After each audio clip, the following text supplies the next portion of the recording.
안녕하십니까. 통일전망대 김필국입니다. 참여연입니다. 북한의 코로나19 확산세가 계속되고 있습니다. 거의 매일 수십만 명의 유증상자가 새로 발생하고 있습니다. 네, 처음 맞는 방역 실현이다라는 말까지 나온다는데요. 실제 확진자 규모는 북한이 밝힌 것보다 훨씬 클 거라는 관측도 제기됩니다. 북한은 계속해서 강력한 통제를 실시하고 있는데요. 박철현 기자, 현재 북한 상황 살펴볼까요? 네, 북한이 최대 비상방역 체계로 전환한 지 열흘이 되는데요. 확산을 막기 위한 봉쇄와 통제가 여전히 이어지고 있습니다. 평양 시내 모습인데요. 한낮인데도 오가는 사람이 눈에 띄지 않고 텅 비어 있습니다. 인도엔 출입 제한을 뜻하는 경고띠가 세워졌고 출입 금지 표지판 옆에는 마스크를 쓴 군인이 경계 근무를 서고 있습니다.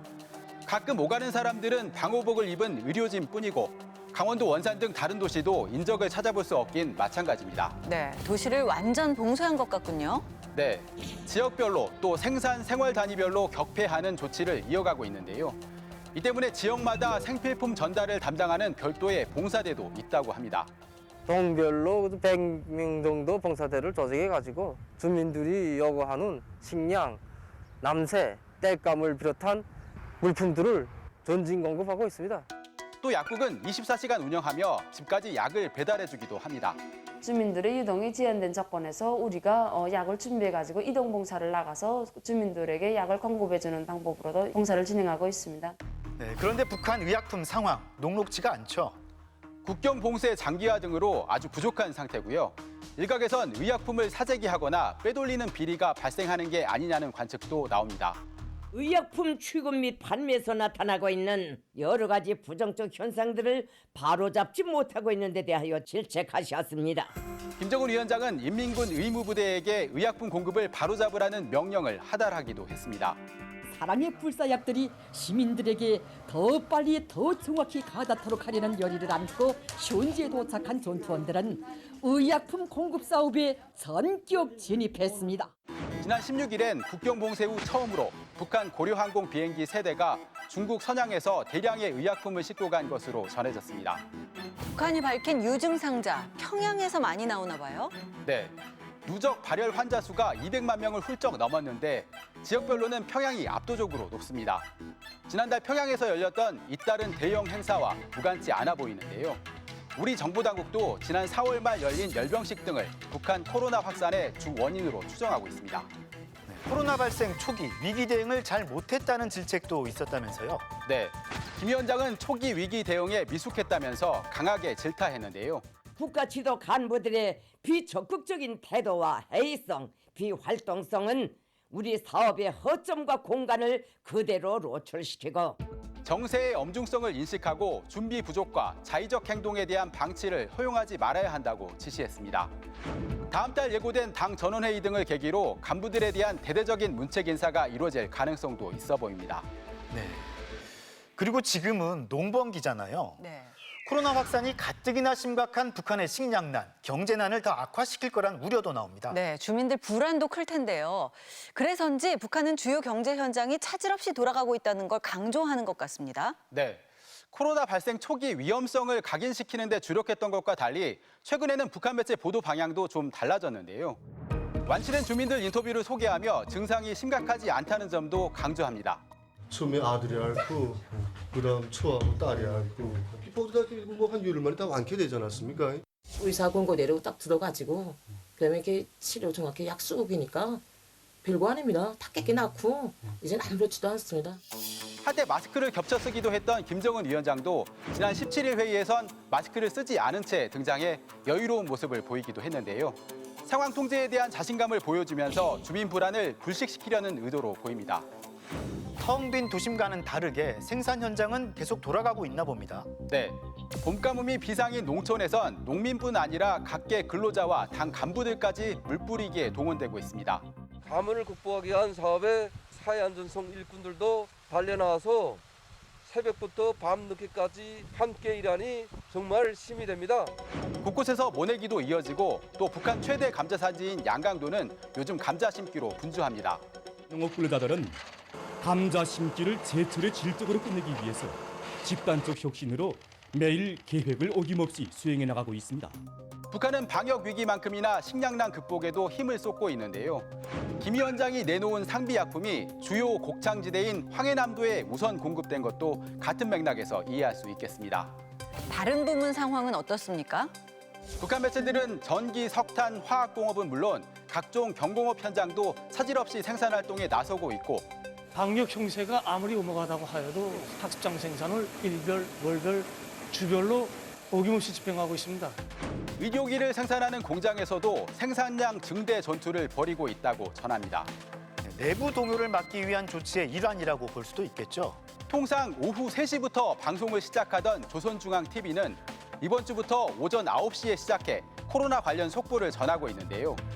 상황이 호전되고 있다, 통제 가능하다는 보도도 이어집니다. 대부분의 병 경과 과정이 순조로운 데서도 알 수 있는 바와 같이 악성 전염병을 능히 최단 기간 내에 극복할 수 있는 신심을 가져야 한다고 말씀하셨습니다. 이번 사태로 자칫 김정은 리더십이 흔들릴 수 있다는 위기의식 탓인지 주민 동요를 차단하고 자신감을 부각하는 데 안간힘을 쓰는 모습입니다. 네, 박 기자 수고했습니다.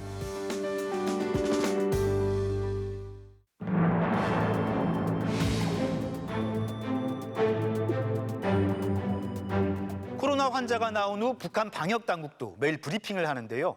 우리와는 다르게 유혈자, 즉 발열 증상이 있는 사람 수를 공개합니다. 네, PCR 같은 검사 수단이 부족하기 때문이겠죠.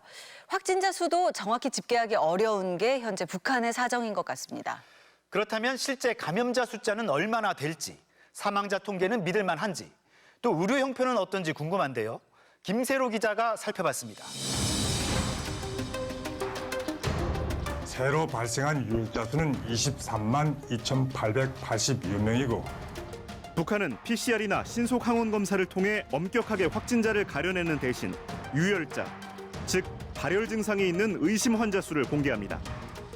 유증상자 판단 기준은 3가지.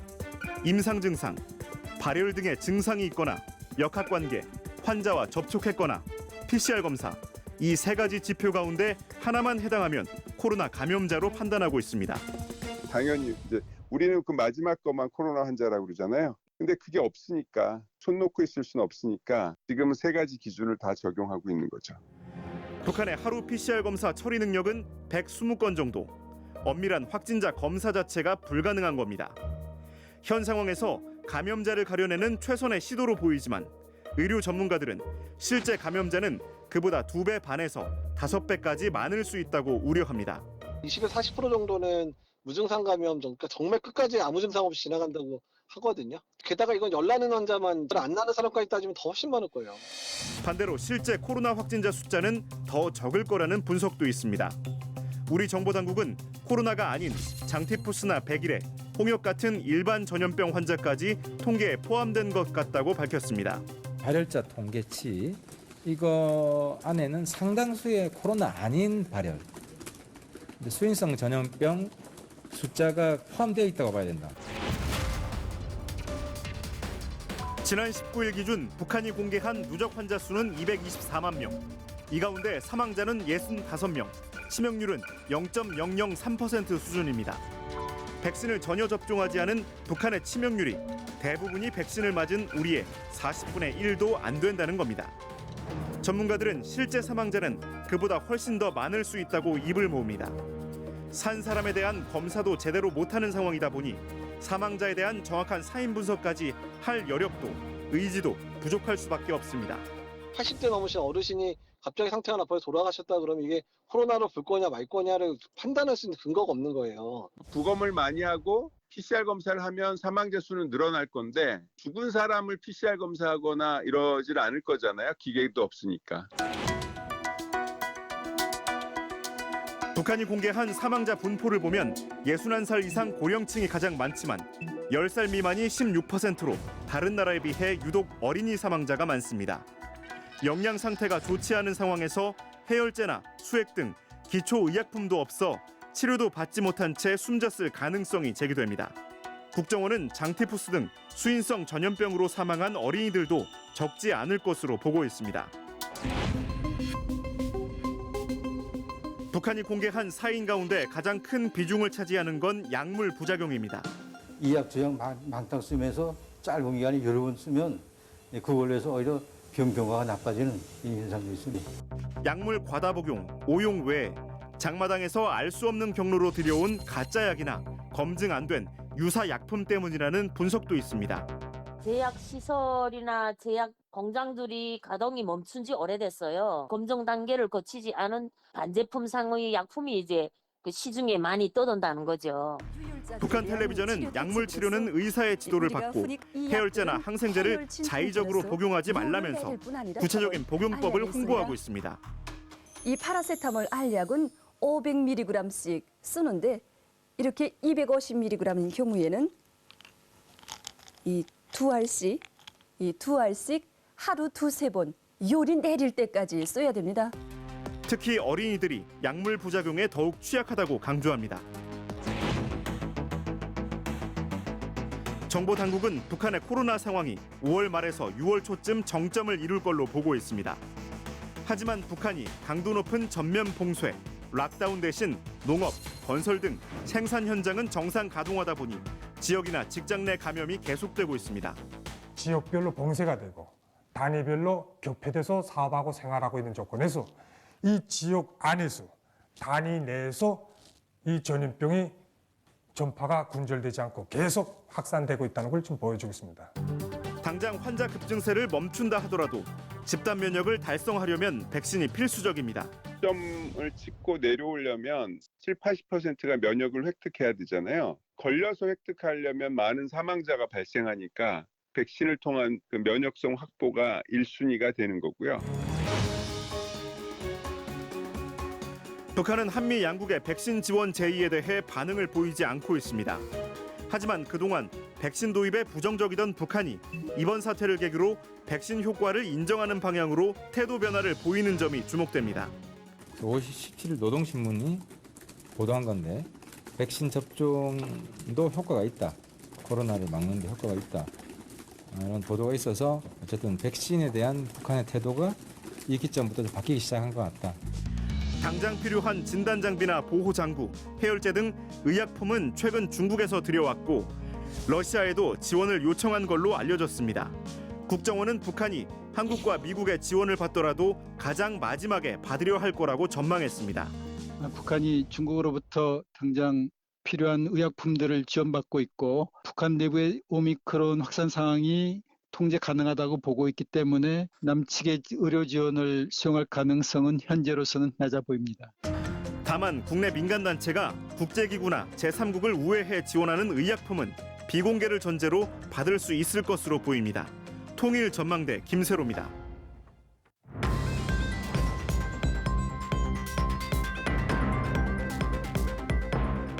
앞서 살펴봤듯이 북한의 코로나 상황 심상치 않아 보이는데요. 지금 북한 주민들 실상은 어떤지 알아보겠습니다. 네, 함께하실 두 분입니다. 어서 오세요. 안녕하세요.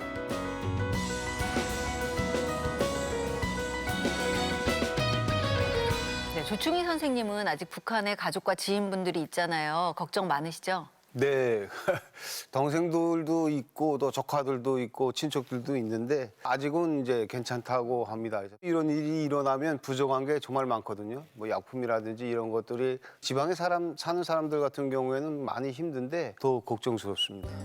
안 그래도 이제 북에 있는 가족하고 연락이 잘 닿지 않아서 탈북민 분들이 굉장히 이제 마음을 졸이고 있는데 이번에 이제 오미크론까지 터지면서 가족의 생사라든가 또 안전한지 잘 있는지에 대해서 매우 좀 걱정을 하고 있는 상황이고요. 네. 굉장히 답답하고 좀 무력감을 느낀다 이런 말씀들을 많이 하십니다. 사실 뭐 세계적으로 코로나19가 대유행일 때에도 북한은 확진자가 한 명도 없다. 뭐 성공적으로 방역을 하고 있다. 이렇게 말해왔잖아요. 2020년 노동당 창건 기념 열병식에선 김정은 위원장이 주민들에게 감사 인사를 전하기도 했습니다. 세상을 무섭게 휩쓸고 있는 몹쓸 전염병으로부터 이 나라의 모든 이들을 끝끝내 지켜냈다는 이 사실.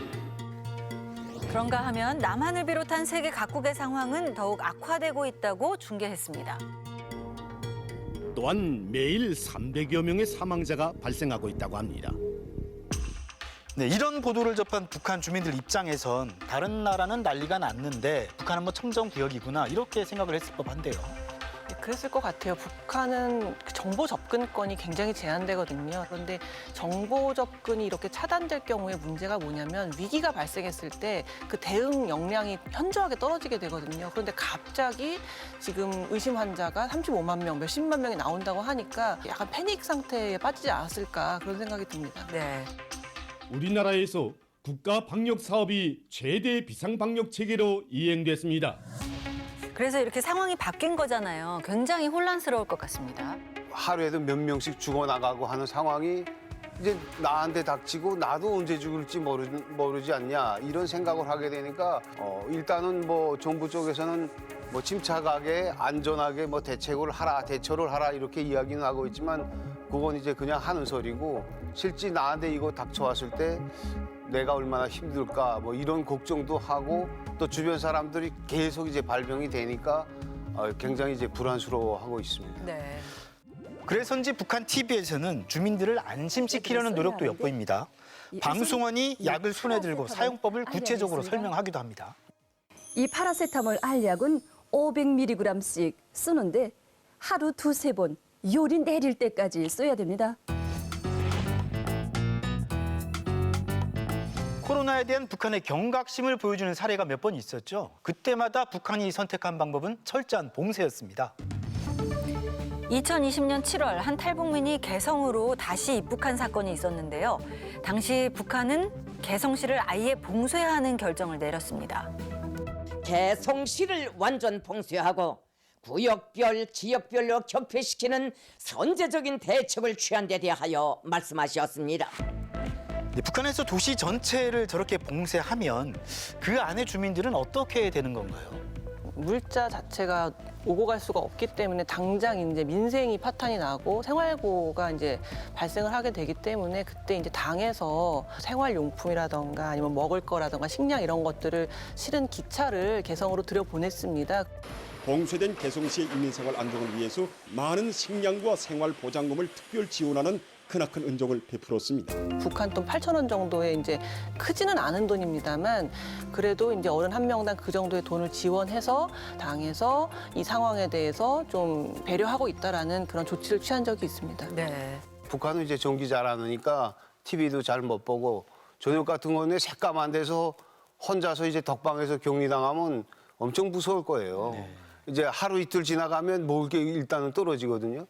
근데 이제 이것을 사러 가려고 해도 장마당 다 봉쇄했어요. 병 걸려서 확진이 돼가지고 죽는 사람도 있겠지만 굶어 죽는 사람도 나올 수 있는 그런 상황이거든요. 굉장히 이제 힘들어질 겁니다. 네. 우리가 지난 2년 반 동안 겪어왔던 것을 북한은 이제 겪기 시작하는 거잖아요. 가장 걱정되는 게 주민들 생활입니다. 이 개성처럼 특별 지원 열차 같은 걸 보낼 수도 없는 거잖아요. 제가 이제 그 지인들한테 어떻게 너네 지금 먹을 거 어떻게 사고 생필품이랑 어떻게 구하냐 하니까 장마당 다 이제 종합시장 다 이제 폐쇄돼서 장마당에 나가지 못하고 굉장히 이제 걱정도 많고 힘들다고 해요. 그래서 메뚜기장이라고 있었거든요. 모여서 장사하다가 이제 뭐 경찰이나 이제 안전원들이 단속하려면 후닥닥 뛰어서 달아난다고 해서 메뚜기장 했어요. 저녁에 약간 어수선해지면 거기에 나가서 서로 쌀도 사고 그래서 상당히 이제 힘든 상황입니다. 단속에 걸리면 처벌받고 그러지 않나요? 이제 아무래도 코로나가 터지고 난 다음에는 확실히 좀 자구책으로 다들 알아서 식량을 구해야 되기 때문에 이러한 메뚜기 상인들이 굉장히 성행을 할 수밖에 없습니다. 근데 문제는 시장이라는 곳은 단지 물건만 오가는 곳이 아니라 정보가 오가고 이제 소문들이 오갈 수 있는 곳이기 때문에 이런 흉흉한 소문 같은 것들이 돌 수 있죠. 민심 같은 것들을 통제하기 위해서라도 굉장히 단속하고 싶을 텐데 이것까지도 완전히 조여버리면 정말 민생이 아예 망가지기 때문에 아마 고민이 꽤나 있을 것으로 보입니다. 네.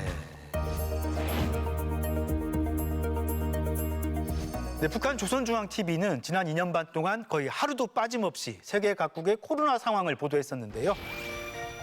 최근에는 긴급하게 특집 프로그램들을 만들어서 내보내고 있습니다.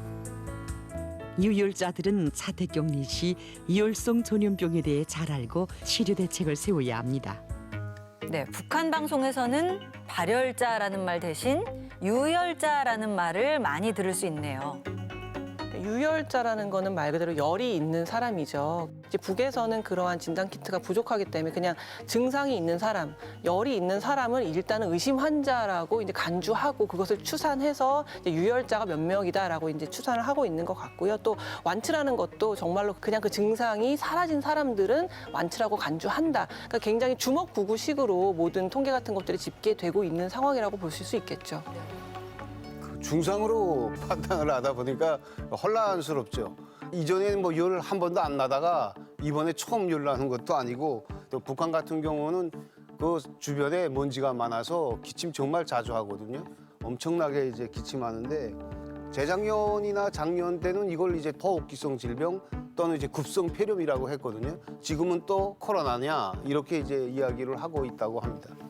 그럼 북한에서 일상생활에서의 방역, 거리두기는 어떻게 하고 있을까요? 가정에서 열이 나는 환자는 개별방에 있어야 하며 다른 가족 성원들과 될수록 멀리에 있어야 합니다. 열이 나면 이제 개별 덕방에 이제 있으라고 하는데 저거 만든 사람 조금 이제 안타까운 사람인 것 같아요. 그래서 한 칸짜리 방이 많거든요. 그 후에 또 자료를 보면 한 칸짜리 방이니까 서로 머리 맞대고 누우지 말고 반대 방향으로 발을 맞대고 누우라. 그래서 발 맞대고 누우면 전염이 안 될까 하는 생각도 들기도 하고요. 없는 조건이니까 그 저런 소리밖에 이제 할 수 없는 게 참 이제 안타깝기는 합니다. 네. 자, 한편 오미크론 대응을 세우면서 북한은 치료 전투에 나섰습니다. 네, 김정은 위원장은 모든 시군의 각 지역을 철저히 봉쇄하라 지시하면서 비과학적인 공포와 신념 부족 등을 경계했습니다.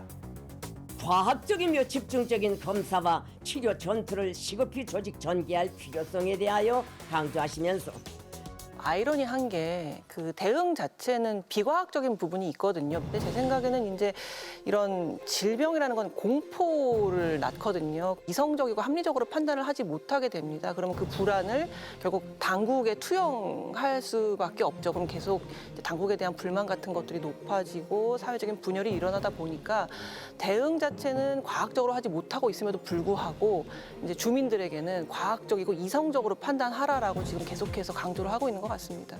우리 옛날에 그 신천지 때처럼 이 군원이 누구냐, 누구부터 시작됐냐 뭐 해서 이 서문에서 제일 중요한 건 갑자기 확산된데 평양에서 지금 많이 모여가지고 행사하더니 이렇게 됐다. 이런 것들이 퍼져나가면서 주민들이 동요하고 사회가 분열되고 이런 것들을 좀 많이 우려했던 것 같습니다. 네.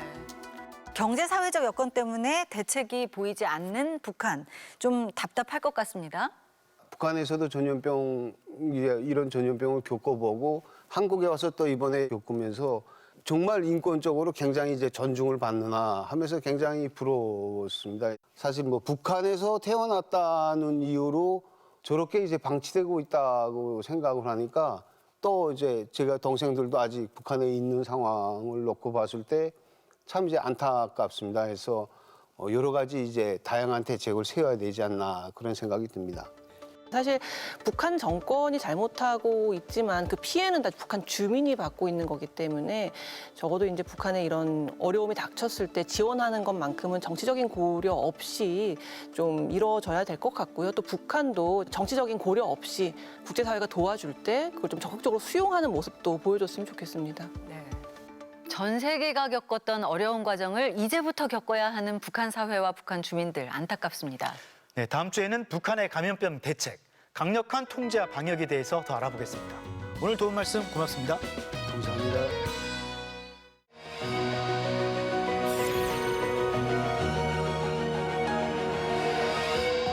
한반도의 척추라 불리는 백두대간에 4년 전 생긴 국립수목원이 있습니다. 백두대간 수목원이란 이름답게 우리의 산림 생태계를 한눈에 살펴볼 수 있다고 하네요. 네, 그렇죠. 최근에는요, 호랑이 해를 맞아 새로 단장한 호랑이 숲도 다시 문을 열었는데요. 남북의 토종식물이 뿌리를 내리고 백두산 호랑이가 포효하는 이곳을 이상현 기자가 찾아가 봤습니다. 해발 1000m가 넘는 높은 산들이 쉴 새 없이 이어져 있는 백두대간. 그 산들을 넘다 보면 이런 고산들로 둘러싸여 있어 우리나라에서 연중 최저 기온 일수가 가장 많다는 곳에 수목원 하나가 들어서 있습니다. 경북 봉화의 국립백두대간 수목원. 온난화 기후에 취약한 고산 식물을 보존하고 백두대간을 체계적으로 관리하기 위해 정부가 2,200억 원을 투입해 4년 전 문을 연 곳입니다. 한반도의 중심적인 이제 백두대간하고 고산 지역에서 자생하는 저희가 이 식물들을 저희가 연구하고 보존하기 위해서 저희가 그런 부분을 식재하고 일반 관람객들한테도 제공하고 있습니다. 모두 4천 종류에 달하는 우리나라 자생식물과 희귀식물 그리고 특산식물 573만 본이 식재되어 있고 시드볼트라 불리는 세계 유일의 야생식물 종자 연구 저장 시설까지 국가 보안시설로 지정돼 설치돼 있는 거대한 수목원. 이곳 국립 백두대간 수목원은 총 면적이 5,000헥타르, 1,500만 평에 달하는데요. 전 세계에선 두 번째, 아시아에선 최대 규모를 자랑한다고 합니다. 워낙 큰 규모라 수목원을 둘러볼 수 있는 트램까지 마련돼 있었는데요. 초입에선 샛노란 내군도 단풍나무와 빛을 뿜는 봄꽃 미나리 아제비가 환하게 상춘객들을 맞이합니다. 높은 산에서만 자란다는 백두대간의 대표적 고산식물 만병초. 세계에서 유일하게 백두대간, 특히 북한 지역을 중심으로 자생한다는 금강초롱. 둥근 부채 모양을 닮았다 해서 이름 붙여진 또 하나의 백두대간 특산식물 미선나무. 북한의 보호종이라는 백두산 떡쑥과 하늘 매발톱. 이런 고산식물들은 기온을 낮게 유지해주는 게 필수적이라는데요. 이를 위해 땅 위뿐만 아니라 땅 밑에까지 바위와 돌들이 수없이 조성돼 있다고 합니다. 바위 틈 사이로 공기가 흐르면서 찬 기운을 형성을 하거든요. 그걸 이제 풍혈 작용이라고 하는데 그 풍혈 작용을 일으킬 수 있도록 인공적으로 저희가 조성을 한 겁니다. 그래서 그 주변 온도 기온을 낮춰주는 거예요. 세계 최대의 고산식물 보존시설 알파인 하우스라는 이름의 냉실까지 갖추고 있던 백두대간 수목원. 그 수목원 한켠에 관람객들이 유독 몰리는 시설이 하나 있었습니다. 널찍한 자연과 함께한 호랑이 숲. 한반도의 생태축 백두대간의 상징성을 높이고 자연 친화적 환경으로 백두산 호랑이의 야생성과 종 보존을 위해 조성된 곳입니다. 축구장 한 4개에서 5개 정도 크기로 이제 구성이 되어 있다 보니까 기존에 이제 동물원에서 보던 한정된 공간에서 활동하던 호랑이들보다는 좀 더 건강하고 자연 친화적으로 이렇게 저희가 제공을 하고 있기 때문에 아이들이 스트레스라든가 이런 부분에서 좀 더 덜 받지 않을까. 암수 3마리씩 모두 6마리의 백두산 호랑이가 살고 있는 곳. 방사장에선 중년뻘인 9살짜리 동갑내기 남매 호랑이 한과 도가 몸을 뒤집고 이곳저곳을 어슬렁거리며 관람객들의 시선을 사로잡고 있었고요. 너무 좋아요. 수목원 이렇게 넓은 줄도 몰랐고 호랑이도 엄청 뚱뚱해요.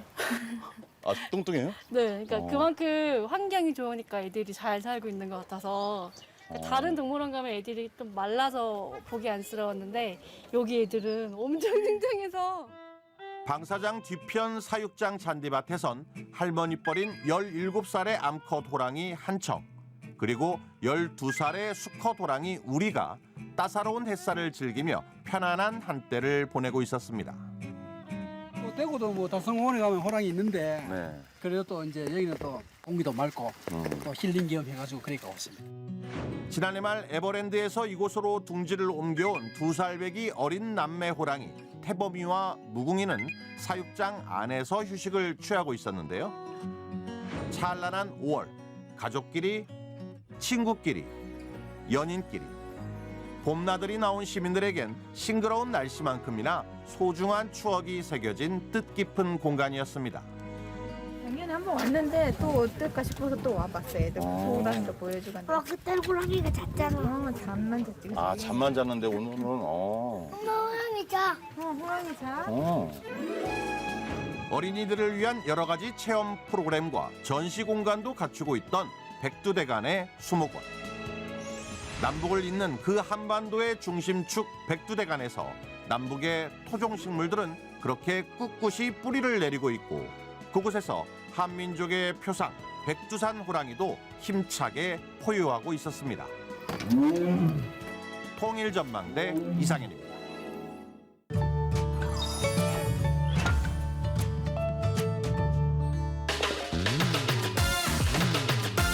돌에 물레방아 같은 돌림 노래 뭐 그런 거랑 발음이 비슷해서 약간 식물 이름 같은 그 도라지 그런 말 같은. 북한말 도래자는 둥근 갑 속에 말아두었다가 필요한 때에 풀어 쓰는 자를 뜻하는 말로 북한에서 탈해자라고 하기도 합니다. 남한에서는 줄자라고 합니다. 신기한 것 같기도 하고 비슷한 것 같아요. 되게 생각했던 거랑 좀 많이 다른 것 같아요. 그래도 이제 알고 나서는 이제 다음부터는 이제 알 수 있을 것 같아요. 오늘은 절기상 소만입니다. 햇볕이 강해지면서 만물이 무성하게 자라고 여름 기운도 돌기 시작한다고 하죠. 네, 기온이 오르면 피톤치드도 함께 높아진다는데요. 이번 주말 가벼운 등산해 보시면 어떨까요? 통일전망대 다음 주도 알찬 내용으로 찾아오겠습니다. 고맙습니다.